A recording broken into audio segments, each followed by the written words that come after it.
General Shukla, the Global Times in its editorial on Dr. Jaishankar's visit says for the first in 5 years, it's a fresh restart in ties. After the leaders' October 2024 meeting in Kazan, President Xi Jinping and Prime Minister Narendra Modi, it says that Indian messaging is more positive and pragmatic, reflects the optimism about bilateral improvement.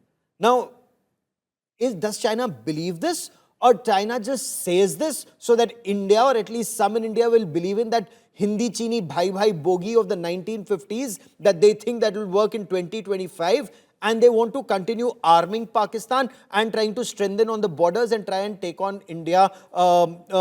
Is that their game plan? See, I don't think we should, respond to China in emotional terms. Our responses must be predicated on cool, calculated, rational responses.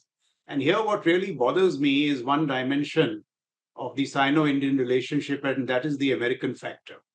As I Yes. observe President Trump, I see that while he's willing to contest China in technological, economic terms, so, trade, tariffs, jobs, and chips, and all that, he's less than willing to contest China in strategic military terms, which means that he's giving China great diplomatic, strategic military space in Asia. That should worry us, which means that we will have to deal in case of any contingency with China on our own.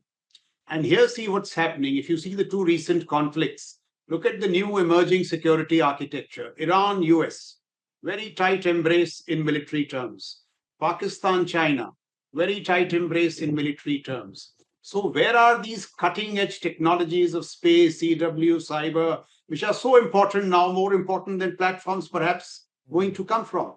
And here I see the only option seems to be the USA. So, those agreements which were signed between Prime Minister Modi and President Trump in February, Trust, Asia, Indus X, we need to galvanize those and build capacities. So I'm just referring to how do we use the America factor in strengthening our deterrence with China